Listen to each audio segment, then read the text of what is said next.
Information retrieval की बात करेंगे आज। और इसमें इंफॉर्मेशन रिट्रीवल में हम देखेंगे relevance ranking using terms, hyperlink, relevance using hyperlink, किस तरीके से सिनोनिम्स, होमोनिम्स और ऑन्टोलॉजीज यूज होती हैं। इंडेक्सिंग देखेंगे डॉक्यूमेंट्स की, फिर उसके बाद मेजर किस तरीके से किया जाता है रिट्रीवल इफेक्टिवनेस को।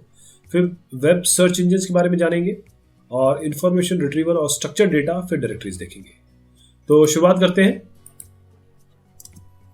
इंफॉर्मेशन रिट्रीवल ये एक तरीके से सिंपलर डेटा मॉडल है डेटा बेस मैनेजमेंट सिस्टम के बनिस्बत डीबीएमएस या डेटाबेस सिस्टम, क्योंकि जो इंफॉर्मेशन ऑर्गेनाइज होता है इसमें इंफॉर्मेशन रिट्रीवल में या इंफॉर्मेशन रिट्रीवल सिस्टम में, इसमें कलेक्शन ऑफ डॉक्यूमेंट्स होती है, यानी डॉक्यूमेंट का कलेक्शन होता है। जो डॉक्यूमेंट्स होंगे वो अनस्ट्रक्चर्ड होंगे और उसमें कोई स्कीमा नहीं होगा। यानी कि इंफॉर्मेशन रिट्रीवल में क्या किया जाएगा कि जो डॉक्यूमेंट्स रिलेवेंट है उनको लोकेट किया जाएगा, और किस तरीके से कि यूज़र ने जो कीवर्ड दिया है, जो यूज़र कीवर्ड देगा उसके हिसाब से आउटपुट आएगा।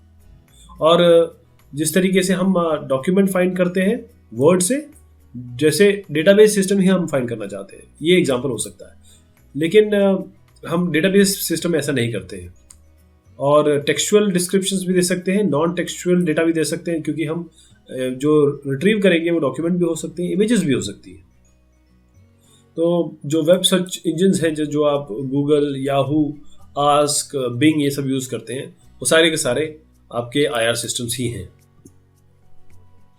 तो डेटाबेस सिस्टम से क्या डिफरेंस है? सबसे बड़ी बात यह है कि इसमें कोई ट्रांजैक्शन नहीं होता, कोई कंकरेंसी कंट्रोल नहीं करनी पड़ती, कोई रिकवरी नहीं करनी पड़ती। इसमें डेटाबेस सिस्टम तो स्ट्रक्चर्ड डेटा से डील करते हैं, वहाँ एक डेफिनेट स्कीमा होता है, प्रॉपर डेटा ऑर्गेनाइजेशन होता है, जबकि हमारे इंफॉर्मेशन रिट्रीवल सिस्टम में ऐसा नहीं होता है। और जो आईआर सिस्टम जो क्वेरी से डील करता है, जिस क्वेरी को हम देते हैं यहाँ पर, वैसा डेटाबेस सिस्टम में नहीं होता। जैसे हम आईआर सिस्टम में कोई कीवर्ड देंगे या फिर रैंकिंग होगी किसी रिलेवेंस के हिसाब से, वो सब चीज़ें इसमें नहीं होती है। डेटाबेस सिस्टम या डेटाबेस मैनेजमेंट सिस्टम में आपको क्या करना है कि आपके डेटाबेस में ऑलरेडी कुछ स्टोर्ड है, बस आप वहाँ पर अपना इनपुट देंगे या फिर कुछ फाइंड आउट करेंगे, वो वहाँ से सर्च करके ले आएगा। रेलिवेंस, सर्च, रैंकिंग ये सब नहीं होती। कीवर्ड सर्च किस तरीके से होता है समझिएगा कि इसमें आप अपना टेक्स्ट देते हैं, और वो जो टेक्स्ट देंगे उसे हम टर्म कहेंगे। वो क्या करेगा, जो टर्म्स कितनी बार उस डॉक्यूमेंट में आते हैं। और इंफॉर्मेशन रिट्रीवल सिस्टम में आप कीवर्ड्स के साथ साथ एंड और नॉट ये सब भी दे सकते हैं। एंड इम्प्लीमेंट है, इनको खासतौर पर हटा दिया जाता है, लेकिन ये इम्प्लिसिट है कि हमें फाइंड करना है जैक एंड जिल, तो जैक जहाँ होगा, जिल जहाँ होगा, वहाँ फाइंड आउट करेगा। एंड की इतनी गंभीरता नहीं है। और उसके बाद क्या होगा कि जो रैंकिंग है इन डॉक्यूमेंट्स की किसी रेलिवेंस के हिसाब से, ये बहुत क्रिटिकल है। तो रेलिवेंस किस तरीके से आती है? रेलिवेंस रैंक मतलब होता है 1 2 3 इस तरीके से रैंक देते हैं ना। तो सबसे पहला होता है जो रेलिवेंस रैंकिंग में कि टर्म फ्रीक्वेंसी कितनी है, जो आपने वर्ड दिया है वो कितने बार उस डॉक्यूमेंट में आ रहा है। इसके अलावा इनवर्स डॉक्यूमेंट फ्रीक्वेंसी, यानी कि how many documents the query keyword occurs in, यानी कितने बार ये कीवर्ड उस डॉक्यूमेंट्स में आ रहा है। यानी कि कम आएगा, इसका मतलब give more importance to the keyword. जितने बार कम आप देंगे, यानी कीवर्ड आपके जितने बार आएंगे उतना ज़्यादा इंपॉर्टेंट है, और उतना ज़्यादा वो डॉक्यूमेंट इंपॉर्टेंट हो जाएगा। हाइपरलिंक मतलब ये है कि जितने बार डॉक्यूमेंट की लिंक होगी, जितने बार लिंकिंग होगी। अब मैं इसको बहुत अच्छे से समझाने वाला हूँ आपको कि लिंकिंग किस तरीके से आता है, क्योंकि यही गूगल भी फॉलो करता है। अब इसमें जो रेलिवेंस रैंकिंग है उसको पहले देख लें। इसमें एक तो टीएफ आता है, क्योंकि हम टर्म्स देख रहे हैं, कुछ से टर्म्स आएंगे अभी। एक तो टीएफ है, एक आईडीएफ है। टीएफ मतलब होता है टर्म की फ्रीक्वेंसी, और जो आईडीएफ है वो इनवर्स डॉक्यूमेंट फ्रीक्वेंसी आता है, जिसमें ये जो एनडी है वो है कितने बार जो टर्म्स है वो उस डॉक्यूमेंट में आ रहे हैं। और एनडीटी जो है, देखिएगा ये कितने बार number of occurrence of term थी, कितने बार ये टर्म टी किसी डॉक्यूमेंट में ऑकर कर रहा है। देखिए एनडी केवल ये है कि नंबर ऑफ एक टर्म कितने बार कितने टर्म्स हैं इस डॉक्यूमेंट में, और एनडीटी है कितने बार ये टर्म आ रहा है डॉक्यूमेंट में। ठीक, तो रेलेवेंस उस डॉक्यूमेंट का डी किसी टर्म टी के रिस्पेक्ट में टी एफ डी टी ऐसा आता है log 1 + NDT/ND। ये लॉग फैक्टर केवल इसको इसलिए लगाया गया है कि जो एक्सेसिव वेट है उसको, जो फ्रीक्वेंट टर्म्स का, उसको हटाया जा सके। और रेलिवेंस किस तरीके से निकाला जाता है, क्योंकि हम तो एक्चुअली रेलिवेंस निकाल रहे हैं ना। रेलिवेंस किसी भी डॉक्यूमेंट का किसी क्वेरी क्यू के लिए ये होता है TF DT, जो यहाँ से निकाला, बाय NT, यानी कि कितने बार ये टर्म आया हुआ है। अब जो सिस्टम है इसमें, जो हमने अभी जो डिस्कस किया, जो अबव जो हमने ये मॉडल देखा, ये जो एक दिस मॉडल इज देयर, तो किस तरीके से जो वर्ड है टाइटल में आ रहे हैं, ऑथर लिस्ट में आ रहे हैं, सेक्शन हेडिंग में आ रहे हैं, वो ज़्यादा इंपॉर्टेंट हो जाते हैं जितने बार आएंगे। और word whose first occurrence is late in the document are given lower importance, यानी कि हम किसी वर्ड को फाइंड आउट करना चाह रहे हैं और वो डॉक्यूमेंट में बहुत पीछे है, तो फिर उसको इंपॉर्टेंस नहीं दी जाती, और A and the it in सबको एलिमिनेट कर दिया जाता है। इसको हम स्टॉप वर्ड्स भी कहते हैं। अच्छा, प्रॉक्सिमिटी समझिएगा। If keywords in query occurs close together in the document has higher importance. यानी कि अब मैंने लिखा जैक एंड जिल, अब जैक तो फर्स्ट वर्ड है डॉक्यूमेंट का और जिल लास्ट वर्ड है, तो उसको इतनी इंपॉर्टेंस नहीं मिलेगी। प्रॉक्सिमिटी होनी चाहिए। जहां जैक एंड जिल पूरा मिल गया ना, उसका मतलब उसकी ये ज़्यादा रिलेवेंट डॉक्यूमेंट है। डॉक्यूमेंट जो रिट्रीव होते हैं और उसके बाद उसको दिखाया जाता है, वह रिलेवेंस के हिसाब से दिखाया जाता है। मतलब पहला सबसे रिलेवेंट ये होगा, दूसरा ये होगा, तीसरा ये होगा, इस तरीके से दिखाया जाएगा। अब सिमिलैरिटी बेस्ड रिट्रीवल समझिएगा। अब वो सारे डॉक्यूमेंट्स निकाले जाते हैं, this retrieve documents similar to a given document. मतलब कोई एक डॉक्यूमेंट है, ठीक, उससे सिमिलर जितने डॉक्यूमेंट्स हैं। अब सिमिलैरिटी किस तरीके से आएगी, वो तो कॉमन वर्ड से ही आएगी। जैसे मान लीजिए के टर्म्स है ए में, और ये टी जो मैंने आपको बताया TF DT बाय NT, ये अच्छा खासा है, तो ये जो जिसका अच्छा खासा आएगा वो बाकी और डॉक्यूमेंट को निकालने के काम में आएगा। इसी तरीके से रेलेवेंस फीडबैक है। ये क्या बोलता है, similarity can be used to refine answer set to keyword. यानी कि ये क्या करेगा कि पहले तो उन डॉक्यूमेंट्स को निकालेगा, और उसके बाद वही डॉक्यूमेंट जिन डॉक्यूमेंट को, जो डॉक्यूमेंट उससे सिमिलर है, उनको लेके आएगा। मतलब ये रिलेवेंस जिनका मिल गया, फिर वो जो और एक दूसरे को रिलेवेंट बता रहे हैं, वो उससे और निकल के आएगा। फिर वेक्टर स्पेस मॉडल है इसमें, ये एक एन डायमेंशनल स्पेस बनाता है। ऐसे मान लीजिए इस तरीके से एन डायमेंशनल स्पेस बताता है, जिसमें एन जो है वो आपका नंबर ऑफ वर्ड्स है। डॉक्यूमेंट सेट में कितने नंबर ऑफ वर्ड्स हैं, ऐसे एन डायमेंशनल आप बोल सकते हो। अब जो डॉक्यूमेंट डी है, उसका वेक्टर वो आपका ओरिजिन में जाता है टू अ पॉइंट हुज आयत कोऑर्डिनेट इज दिस। कहां तक जाता है, जहां तक जाता है जहां तक इसका आयत कोऑर्डिनेट हो, जहां जिस डॉक्यूमेंट का ये हो, ठीक। अब एक ये डॉक्यूमेंट है, अब इसमें यहां पर है, तो इसका एक तरीके से वेक्टर स्पेस मॉडल बनाया जाता है। और फिर उसका कोसाइन जो एंगल है, उसका जो दो वेक्टर्स ऑफ टू डॉक्यूमेंट, इन दोनों एक डॉक्यूमेंट ये हो गया, दूसरा डॉक्यूमेंट ये हो गया, इनके ओरिजिन निकाले जाएंगे, क्योंकि ये एन स्पेस हो गया ना, ये एक डॉक्यूमेंट है, एक डॉक्यूमेंट है, तो एक से काम नहीं चलेगा, हम को एन डायमेंशनल लेना पड़ेगा और एक से ज़्यादा डॉक्यूमेंट हो सकते हैं। तो अब क्या करेंगे कि हम ये कोसाइन एंगल लेंगे यहाँ से, जैसे दो डॉक्यूमेंट हो गया आपके, एक ये हो गया और मान लीजिए एक ये हो गया, तो ये जहाँ से भी शुरू हुए ये मान लीजिए कंबाइंड है, तो ये इसको ओरिजिन मानेंगे, और फिर ये और ये इनका कोसाइन एंगल निकाला जाएगा, और ये कोसाइन एंगल जितना कम होगा उतना ज़्यादा उसकी सिमिलरिटी मानी जाएगी। अब रेलेवेंस जो मैंने कहा कि हाइपरलिंक के हिसाब से होगा। अब number of documents relevant to query, अब एक क्वेरी के लिए कैन बी नॉर्मस, बहुत सारे हो सकते हैं। किसी एक क्वेरी के लिए कितने सारे डॉक्यूमेंट हो सकते हैं, हजारों, लाखों, करोड़ों। तो इसमें क्या करते हैं कि जो टर्म की फ्रीक्वेंसी आ रही है वो हम देखते हैं। तो इससे क्या होता है कि जो टर्म की फ्रीक्वेंसी है उससे हमें क्या फ़ायदा होता है। जैसे कोई एक ट्रैवल एजेंसी है, वो क्या करेगा कि अपने इसमें डॉक्यूमेंट में वो बहुत सारा ट्रैवल डाल देगी, तो इसके तो रैंक हाई हो जाएगा। तो इसमें क्या करेंगे हम कि वो लोग क्या करते हैं, कोशिश करते हैं कि वो पॉपुलर साइट पे जाएंगे, यानी पॉपुलैरिटी ऑफ साइट, जिसकी पॉपुलैरिटी से वेबसाइट की ज़्यादा होगी, वो जो साइट, एक तो पहले तो वही साइट होगी, उसके पेज आ जाएंगे। फिर उसके बाद अब क्या करेंगे कि अब ये पता करना कि अरे ये वाकई में पॉपुलर है क्या नहीं, ये भी तो एक सवाल है। तो उसके लिए क्या करेंगे कि हम किस तरीके से मेजर करेंगे, hyperlink to a site is a measure of popularity और प्रेस्टीज ऑफ द साइट। अगर किसी की अच्छी पॉपुलैरिटी या प्रेस्टीज बतानी है तो हम ये देखेंगे कि उसमें कितनी हाइपरलिंक्स है, मतलब कितने लोग कितनी जगह पे उस पर्टिकुलर पेज के हाइपरलिंक्स है। जैसे मान लीजिए www.google.com है, एक एग्जांपल ले रहा हूँ मैं। अब वो google.com कितने सारे पेजेस में आपको मिलेगा, जितने सारे पेजेस में मिलेगा उससे उतना ही www.google.com की पॉपुलैरिटी बढ़ जाएगी। ठीक, और हम क्या करेंगे, एक साइड से एक ही हाइपरलिंक मानेंगे। ऐसा नहीं है कि एक साइड से हजारों हाइपरलिंक आपने किसी की दे दी तो वो अपने आप वो रैंकिंग हाई हो जाएगी। पॉपुलैरिटी जो है वो साइट के लिए, किसी पेज के लिए नहीं है।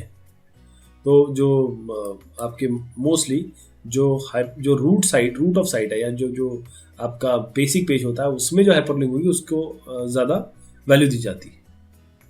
अब रिफाइनमेंट किस तरीके से करेंगे समझिएगा। अब when computing Prestige based on links, अब मैंने तो ये बता दिया कि जिसकी सबसे ज़्यादा लिंक्स होगी उसके हिसाब से उसकी प्रेस्टीज मानी जाएगी। तो we give more weight to links from site that themselves have higher prestige. अब मान लीजिए मैं एक बड़ा आदमी हूँ और मैं किसी को रिकमेंड कर रहा हूँ, तो अगर मैं बड़ा आदमी हूँ दूसरे को रिकमेंड कर रहा हूँ तो बनी बात है कि वो भी कुछ वैल्यू होगी उसकी, तब मैं रिकमेंड कर रहा हूँ, है ना।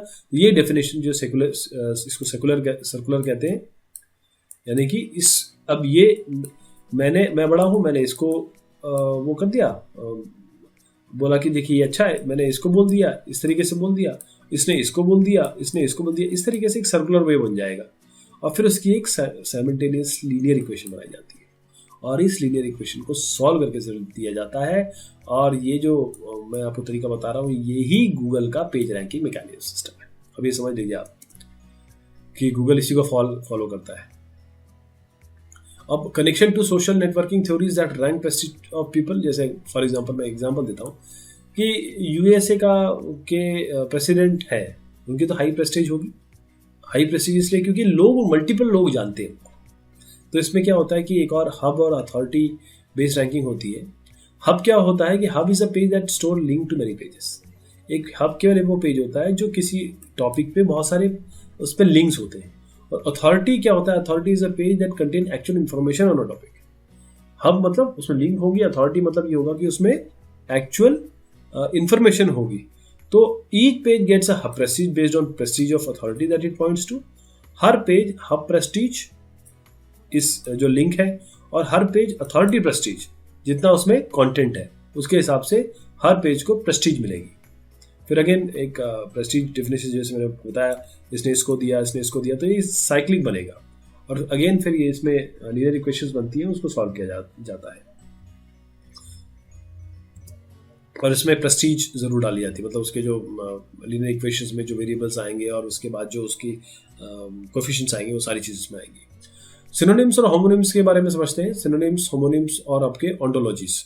सिनोनिम्स क्या है, जैसे मान लीजिए मोटरसाइकिल रिपेयर है, और या फिर आपका क्वेरी आ गई मोटरसाइकिल मेंटेनेंस। अब मोटरसाइकिल मेंटेनेंस क्या मोटरसाइकिल रिपेयर पे जाएगा? बिल्कुल जाएगा, क्योंकि मेंटेनेंस और रिपेयर एक तरीके से सिनोनिम वर्ड है। ठीक, और उस तरीके भी हमें देखना है कि जो नाउन और वर्ब में भी सेम होते हैं। ऐसे नहीं कि एक वर्ड है जिसका नाउन है और किसी पेज में उसका वर्ब लिया हुआ है तो हम अलग माने, नहीं, उनको भी हम सेम मानेंगे। हाँ, बस एक चीज़ है कि जो ये क्वेरीज है अगर उसको ऑटोमेटिकली सिनोनिम्स की तरह हम भेजेंगे, अगर मान लीजिए कि सिनोनिम को ढूंढने भेजेंगे तो थोड़ा प्रॉब्लमेटिक हो सकता है। तो इसलिए किस तरीके से ये सिनोनिम इन्फर किए गए हैं उस पर्टिकुलर डॉक्यूमेंट में, ये भी हमको देखना पड़ेगा, क्योंकि सिनोनिम्स अलग मीनिंग भी तो कैरी कर सकते हैं। एक वर्ड किसी सेंटेंस में अलग तरीके से यूज़ किया जा सकता है, दूसरे सेंटेंस में किसी अलग तरीके से अलग मीनिंग से इस्तेमाल किया जा सकता है।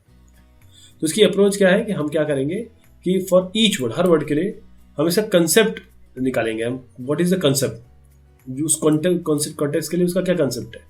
तो उसका एक से ज़्यादा ऑन्टोलॉजीज हो सकती है, और इसके लिए हम हायरार्किकल स्ट्रक्चर जिसमें जो कंसेप्ट है उनके बीच में रिलेशनशिप है वो देख सकते हैं, और या फिर इज अ रिलेशनशिप दे सकते हैं, जैसे एंटिटी रिलेशनशिप मॉडल है। और ख़ास तौर पे ये जो अप्रोच है जो मैं आपको ये वाली बता रहा हूँ, this is use to standardize terminology in a specific field. अगर किसी स्पेसिफिक फील्ड में वो टर्मिनोलॉजी यूज हो रही है तो हम ये मानेंगे उस फील्ड में वो टर्मिनोलॉजी उसी तरीके से यूज हो रही है, मतलब किसी और मीनिंग में नहीं होगी। और खासतौर पर ऑन्टोलॉजीज जो है वो बहुत सारे मल्टीपल लैंग्वेजेस को भी कंबाइन कर सकता है, जिस तरीके से आपका सिमेंटिक वेब है। अब इंडेक्सिंग कैसे होती है? इंडेक्सिंग ऑफ डॉक्यूमेंट समझिएगा। An inverted index map such as keyword ki to a set of document si that contain the keyword.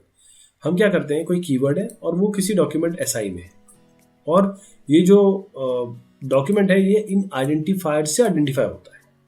ठीक है, तो इन्वर्टेड इंडेक्स में क्या क्या हो सकता है? जो इन्वर्टेड इंडेक्स की बात हो रही है, keyword locations within document to allow proximity based ranking. वो कीवर्ड लोकेशंस होंगे जो मतलब मैंने आपको बताया था ना, जैसे जैक एंड जेल है, आसपास होने चाहिए। तो एक तो ये चीज़ हो जाएगी। उसके बाद दूसरा होगा कि कितने बार ऑकरेंस हो रहा है, उस कितने बार वो कीवर्ड आ रहा है, ताकि हम उसका TF कैलकुलेट कर सके, जो अभी हमने कैलकुलेट किया। तो उसके लिए एंड ऑपरेशन लग सकता है। मतलब हम क्या कर सकते हैं कि K1 K2 K3 जो कीवर्ड्स हैं वो सब में आ रहे हो तो उसका इंटरसेक्शन कर सकते हैं, या फिर और कर सकते हैं उसका यूनियन कर सकते हैं, ये कर सकते हैं। और इसके अलावा ईच SI जो भी आपके सेट ऑफ डॉक्यूमेंट है is kept sorted to allow efficient intersection union by merging. हम क्या करेंगे, जो भी हमारे डॉक्यूमेंट्स आ रहे हैं पहले उनको सॉर्ट करेंगे, उसके बाद ये लगाएंगे इंटरसेक्शन यूनियन, जो मैंने आपको बताया। नॉट भी यूज़ करते हैं अगर आपको जो एफिशिएंट इम्प्लीमेंटेशन करना है इन सॉर्टेड लिस्ट का, मर्ज करना है, तो इसका नॉट कमांड भी हम यूज़ कर सकते हैं, नॉट का तरीका। अब इसका इफेक्टिवनेस कैसे मेजर करेंगे रिट्रीवल का? Information retrieval system save space by using index structure, यानी कि हमारे पास इंफॉर्मेशन रिट्रीवल सिस्टम में इंडेक्सेस होते हैं, इंडेक्स स्ट्रक्चर होते हैं, ताकि हम अप्रॉक्सीमेट रिट्रीवल कर सकें। इंडेक्सिंग से क्या होता है कि कभी कभी हम फॉल्स नेगेटिव आ जाता है या फॉल्स पॉजिटिव आ जाता है। फॉल्स नेगेटिव समझिएगा, कभी कभी जो रेलिवेंट डॉक्यूमेंट है उन्हीं को ड्रॉप कर दिया गया, अब ये तो गलत हो गया। और कभी कभी फॉल्स पॉजिटिव क्या होता है कि जो इररिलेवेंट डॉक्यूमेंट है वो भी चले आए। तो पहला थोड़ा सा घातक है। पहला इसलिए है कि हमको फॉल्स नेगेटिव नहीं लाना है, फॉल्स पॉजिटिव आए कोई बात नहीं, लेकिन जो रिलेवेंट डॉक्यूमेंट है वो नहीं जाने चाहिए। इसी तरीके से रिलेवेंस परफॉर्मेंस की मैट्रिक्स होती है, एक प्रिसीशन होता है, एक रिकॉल होता है। प्रिसीशन मतलब होता है what % of the retrieve documents are relevant to the query. Precision मतलब कितने जो रिट्रीव डॉक्यूमेंट हुए हैं, मतलब जितने डॉक्यूमेंट निकाले गए हैं कितना % में उसमें रिलेवेंट है उस क्वेरी के लिए। और रिकॉल मतलब what % of the document relevant to the query were retrieve, मतलब जितने % ऑफ डॉक्यूमेंट जो उस पर्टिकुलर क्वेरी के लिए रिट्रीव किए गए। तो ये प्रिसीशन और रिकॉल को लेके इसमें वैल्यू दी जाती है, जैसे मैं आपको बताता हूँ। ये सब तो मैंने आपको समझा दिया अभी पीछे ही। इसको इस तरीके से लिखते हैं, precision of 75% and recall of 50%। मतलब 50% निकाला है, उसमें प्रिसीशन 75% है। उस क्वेरी के लिए 50% आपने निकाले, मतलब जो डॉक्यूमेंट है उसमें 50% रेलिवेंट है, और उस रेलिवेंट में 75% जो है, देखिए 75% जो है वो उस क्वेरी के लिए रेलिवेंट आ गए। 50% उस क्वेरी के तहत निकाले गए और 75% उसमें सही है। अब इसमें सवाल आता है कि कौन से रेलिवेंट है, कौन से रिलेवेंट है, ये भी एक इसमें सवाल है। तो वेब सर्च इंजन के बारे में आप बात करते हैं। वेब क्रॉलर्स होते हैं, ये क्या करते हैं कि पूरे वेब में जाते हैं, पूरे वेब में क्रॉल करते हैं। जैसे अगर आपने कोई कीड़ा रख दिया तो जिससे क्रॉल करता है ना, तो वो कीड़ा हर जगह जाएगा। इस तरीके से ये क्रॉलिंग कहते हैं। तो ये क्या करेंगे कि एक हाइपरलिंक पे जाएंगे, उससे दूसरे हाइपरलिंक पे जाएंगे, किसी सीड के तरह, किसी पहले सीड जो सबसे रिलेवेंट है वहाँ से शुरू करते हैं, और जो भी फेच डॉक्यूमेंट निकल के आएगा उसको इंडेक्सिंग सिस्टम को दे देते हैं। और एक बार इंडेक्सिंग हो गई तो उसके बाद कैश कॉपी की तरह रख लेते हैं उसको, क्योंकि जो क्रॉलिंग है पूरे वेब का तो पहले तो कर ही नहीं सकते, और अगर करेंगे तो बहुत सारा समय लग जाएगा। तो इसीलिए हम क्रॉलिंग मल्टीपल प्रोसेस की कर सकते हैं, मल्टीपल मशीन में पैरेलल कर सकते हैं इसको। और क्या कर सकते हैं कि indexing process also runs on multiple machine. Indexing different ये मशीन्स पे चला सकती है, अलग इंडेक्सिंग हो रही है, अलग इंडेक्सिंग हो रही है, या अलग इंडेक्सिंग हो रही है। और जो मल्टीपल मशीन्स हैं वो सारे अपने आंसर देंगे, उन सबको मिला के फिर एक फाइनल आउटपुट दे सकते हैं। अब इंफॉर्मेशन रिट्रीवल और स्ट्रक्चर्ड डाटा के बारे में समझिए। जो इंफॉर्मेशन रिट्रीवल है, सिस्टम्स है, they originally treated document as a collection of words. इनके लिए डॉक्यूमेंट का कोई मतलब नहीं है, उनको तो क्वेरी दे रहे हैं, वो तो वर्ड्स दे रहे हैं, तो वर्ड्स डॉक्यूमेंट का मतलब नहीं है उनके लिए तो वर्ड्स है, पूरा वर्ड्स का अंबार है, उसमें वो वर्ड्स हमारे जो पता कर रहे हैं वो कहाँ पर रखे हैं। तो जो इन्फॉर्मेशन एक्सट्रैक्शन सिस्टम है वो क्या है कि जिस तरीके से आप कोई हाउस एट्रीब्यूट निकाल रहे हैं किसी टेक्स्ट एडवर्टीजमेंट में, या कोई टॉपिक निकाल रहे हैं और या लोगों के नाम निकाल रहे हैं, तो जो रिलेशन है या एक्सएमएल स्ट्रक्चर है जो इस एक्सट्रैक्टेड डेटा को स्टोर करने में आता है, तो system seeks connection among data to answer queries. तो ये जो आपका स्ट्रक्चर डेटा में आ गया, मतलब आप एक्सएमएल स्ट्रक्चर रख सकते हैं उसका, और इंडेक्सिंग स्ट्रक्चर रख सकते हैं, या रिलेशनशिप में रख सकते हैं। उससे आप अपने जो क्वेश्चन है, जो भी क्वेश्चन आ रहे हैं उसको एक क्वेश्चन या आंसरिंग सिस्टम की तरह भी बना सकते हैं अगर स्ट्रक्चर डेटा है आपके पास। डायरेक्टरीज देखिए, this directories storing related document together in a library facilitate browsing. अगर आप किसी अच्छी तरीके से किसी डायरेक्टरी में रखेंगे इसको, तब तो आप आराम से स्टोर कर मतलब रिट्रीव कर पाएंगे। ठीक, यूजर क्या करेगा कि वो केवल अपने रिक्वेस्टेड डॉक्यूमेंट को नहीं देखेगा, बल्कि जो उनसे आपस में रिलेटेड है उनको भी देखेगा। ठीक है, तो उसके लिए हम क्या करते हैं, क्लासिफिकेशन सिस्टम लगाते हैं। क्लासिफिकेशन सिस्टम एक क्लासिफिकेशन हायरार्की के हिसाब से चलता है। और कैसे होता है कि एक क्लासिफिकेशन किसी एक रिलेटेड डॉक्यूमेंट्स का क्लासिफिकेशन, अब ये इसका क्लासिफिकेशन मैं एग्जांपल दिखाता हूँ। जैसे मान लीजिए आप बुक्स है, अब बुक का क्लासिफिकेशन आप साइंस कर सकते हैं, इंजीनियरिंग, मैथ, फिक्शन कर सकते हैं। साइंस का कंप्यूटर साइंस के अंदर एल्गोरिथम के अंदर ग्राफ एल्गोरिथम। तो ग्राफ एल्गोरिथम की जब बात आएगी और किसी बुक की बात आएगी तो वो सीधा इधर चला जाएगा इस तरीके से, तो उसको ये सब चीज़ें करनी ही नहीं पड़ेगी। तो कितना काम बच गया देखिए। अब डायरेक्टेड साइक्लिक ग्राफ का क्लासिफिकेशन उस हिसाब से भी किया जा सकता है, DAG यूज करके क्लासिफिकेशन। तो डॉक्यूमेंट तो किसी बहुत जगह पे हो सकते हैं हायरार्की में, और लेकिन इसके लिए फिजिकल लोकेशन इंपॉर्टेंट नहीं है, क्योंकि क्लास हायरार्की आप इस तरीके से स्टोर करते हैं जैसे मैंने आपको बताया। देखिए आराम से आप यहाँ से इस तरीके से जाके आराम से डेटा ले सकते हैं। अब वेब डायरेक्टरीज क्या होती है, ये तो एक क्लासिफिकेशन है बस डायरेक्टरी का वेब पेजेस के लिए। This is just a classification directory on web pages. Web page पे कोई क्लासिफिकेशन डायरेक्टरी अगर आपको दिखती है, जैसे याहू डायरेक्टरी है, ओपन डायरेक्टरी है, वो सारी आपको वेब डायरेक्टरी ही कहलाती है। यानी जैसे आपकी टेलीफोन डायरेक्टरी होती है वैसे वेब पे वेब डायरेक्टरी होती है। और बस इसमें यह आता है कि जो डायरेक्टरी की हायरार्की क्या होगी, और गिवन अ डॉक्यूमेंट, अगर डॉक्यूमेंट दिया हुआ तो which nodes of the directory are categories relevant to the nodes. अब जो इसमें मैंने बताया कि कौन सा नोड इसके लिए रिलेवेंट है। कोई ऐसे भी तो हो सकता है कि दो एक जैसे आ गए, या रिलेवेंट 2-3 मिल रहे हैं। तो इसलिए कभी कभी ये जैसे इसमें बताया गया है कि मैनुअली भी कर सकते हैं आप, एक बार के लिए कर लें, फिर उसके बाद हमेशा वो मतलब मेंटेन रहेगा। ये वेब डायरेक्टरीज की बात है। तो मैंने आइडिया देने की कोशिश की आपको, इंफॉर्मेशन रिट्रीवल क्या है। बहुत शुक्रिया, बहुत मेहरबानी।